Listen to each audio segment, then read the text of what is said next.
After Novak Djokovic hung up the phone on Ben Shelton and Daniel Medvedev stunned Carlos Alcaraz to win in 4 sets, it set up a rematch of the 2021 US Open final, which Novak Djokovic took out Daniel Medvedev in straight sets to clinch his 24th Grand Slam, and thus taking him into another step to being the greatest player of all time / greatest athlete of all time.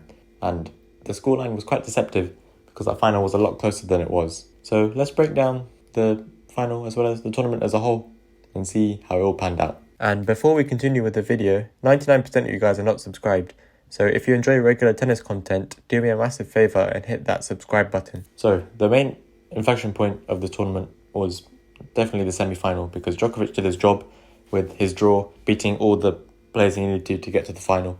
And I'm assuming most people thought, even before the tournament, after that Cincinnati final, they were going to get a rematch of Alcaraz versus Djokovic once more in the US Open final.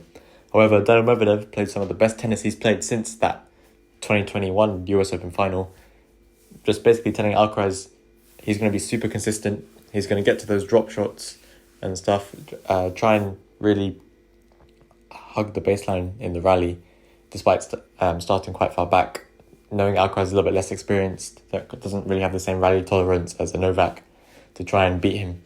And unfortunately, Alcaraz could not come up with the answers on that day to set up an Alcaraz-Djokovic final. And, even before the final, even before the quarterfinals, Zverev was saying, why do people just automatically assume an Alcaraz-Djokovic final? Even Djokovic was saying not to assume that that's going to happen because it's not really a given, because it's disrespectful to the opponents and anything can happen. As we saw that day when Medvedev took out Alcaraz, that based on the previous matches, people's previous opinions, that Medvedev was only supposed to win 9 games in that match. He was supposed to lose 6-3, 6-3, 6-3 like he did in the Wimbledon semi-final. But Medvedev had other plans, showing that he is a true hard court specialist, as he said in Indian Wells, and he knows how to play on a faster hard court, which we hadn't really seen Alcaraz play Medvedev on, because Alcaraz definitely got that development curve better than him in terms of grass play, in terms of slower hardcourt play at Indian Wells, but normal, faster hardcourt, Medvedev for now has the measure on Alcaraz, and Alcaraz needs to find out a way to become more consistent in the rallies, be more patient, like many people were telling him to be last year, not really trying to go for the error too soon, or go for the winner too soon, and just try and stay consistent and use your variety, like he did so well in Indian Wells, but to a much better extent because Medvedev was playing at an extremely high level.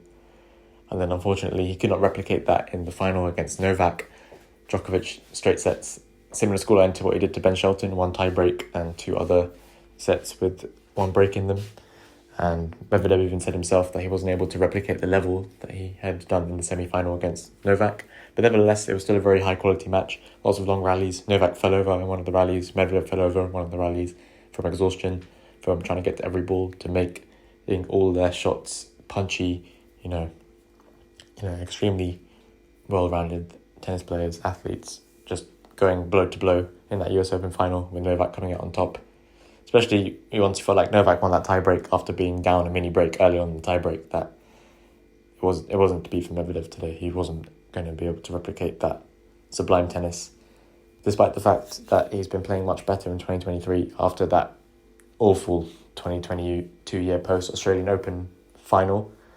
So it was good to see that Medvedev is now playing at a higher level. Hopefully he can do it more consistently now when he does play Novak again, like he did against Alcaraz. Really, try and find that level, because Medvedev Djokovic is always sublime. Like even that Paris-Bercy final that Medvedev lost in 2021, some of the rallies in that match were absolutely insane. But these two, their rally tolerance is amazing.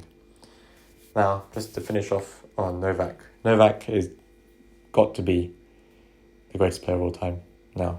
It's kind of undeniable. Most slams, 3 career Grand Slams now as well.